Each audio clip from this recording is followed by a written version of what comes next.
today's topic is nutrition in plant of class 10 for your first chapter, that is life process. हम last class में already discuss कर चुके हैं nutrition के बारे में, मोड ऑफ न्यूट्रिशन के बारे में.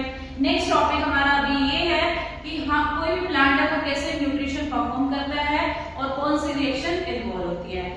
सो ऑटोट्रॉफिक न्यूट्रिशन इज बेसिकली क्या था, जिसमें ऑटोट्रॉफ्स अपना फूड खुद प्रिपेयर कर रहा था by the help of sunlight. अगर हम उसके एग्जांपल्स की बात करें तो उनके एग्जांपल्स क्या होंगे, green plant and BGA. BGA stand for blue green algae and second name of BGA is cyanobacteria.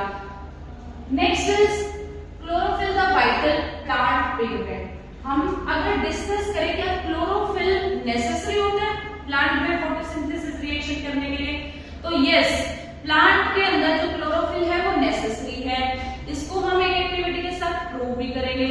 Next, क्या क्लोरोफिल सिर्फ एक ही टाइप का है, बहुत अलग अलग टाइप के होते हैं. तो हम अगर क्लोरोफिल के नंबर्स को काउंट करते हैं तो अराउंड 9 टाइप के क्लोरोफिल हमें प्लांट के अंदर देखने को मिलते हैं, जिसके अंदर से दो मेन क्लोरोफिल है, that is chlorophyll A and B.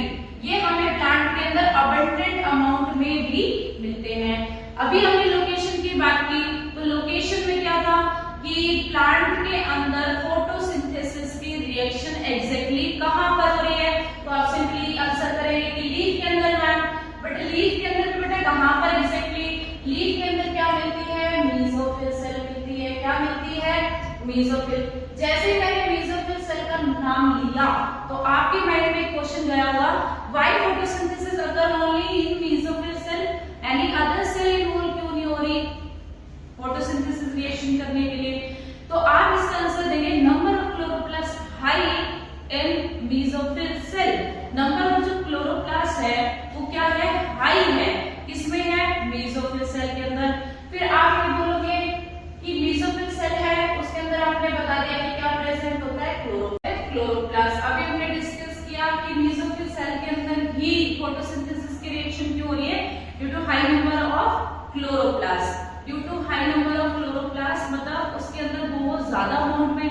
अब ओवरऑल जब हम बात करते हैं लोकेशन की कि फोटोसिंथेसिस की रिएक्शन कहां हो रही है, तो आपका आंसर क्या आता है, क्लोरोप्लास्ट होता है. तो इट मींस हमें क्लोरोफिल चाहिए और क्लोरोफिल कहां मिलेगा, क्लोरोप्लास्ट के अंदर.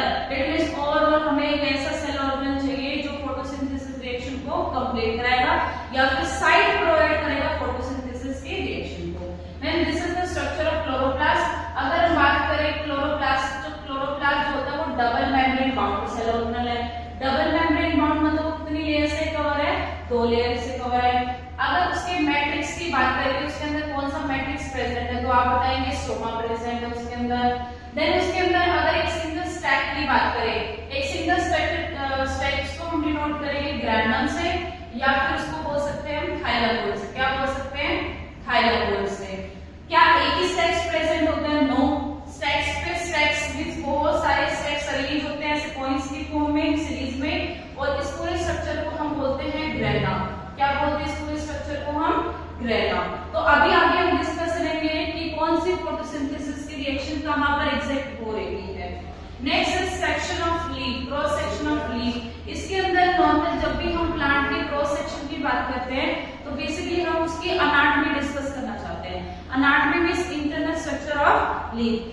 Last second is outer layer of leaf, तो हम उसको डिनोट करेंगे क्यूटिकल को, जो प्लांट के लीफ को प्रोटेक्ट करने में हेल्प करती है. नेक्स्ट जो क्यूटिकल की बात लेयर होगी दैट इज एपिडर्मिस.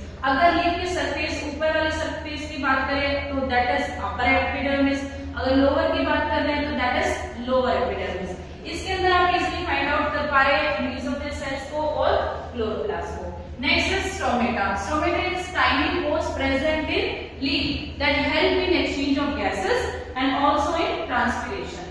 तो मेन फंक्शन है स्टोमेटा के, एक है गैसेस एक्सचेंज में और दूसरा है ट्रांसपिरेशन में.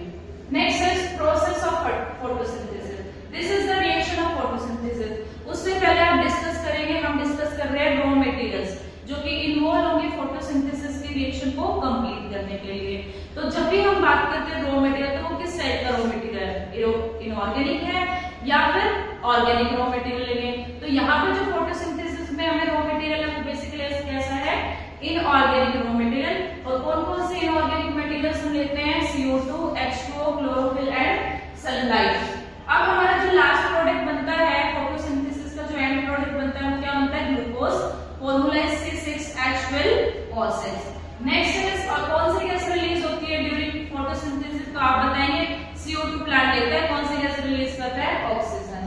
दो मेन फेज होते हैं फोटोसिंथेसिस के, एक फर्स्ट है लाइट डिपेंडेंट रिएक्शन, सेकंड है लाइट इंडिपेंडेंट। नाम से पता चल रहा है लाइट डिपेंडेंट, इट मींस ये जो रिएक्शन होगी ये लाइट की प्रेजेंस में होगी, इसलिए हम इसको बोल देते हैं लाइट रिएक्शन। अब ये जो रिएक्शन है लाइट इंडिपेंडेंट रिएक्शन, इसको हम बोलते हैं डार्क रिएक्शन, मींस इसमें लाइट की रिक्वायरमेंट नहीं है। बट जो लाइट इंडिपेंडेंट रिएक्शन है वो डिपेंड होती है इसके ऊपर, product of light reaction. It means जब लाइट रिएक्शन कंप्लीट हो जाएगी तो उसके एंड प्रोडक्ट तो बनेंगे। एंड प्रोडक्ट उसके क्या बनते हैं? Basically energy. और एनर्जी की फॉर्म्स क्या क्या होती है? ATP और NADPH, ये तो एनर्जी की फॉर्म है। और इसी का यूज करके डार्क रिएक्शन क्या होती है? कंप्लीट होती है।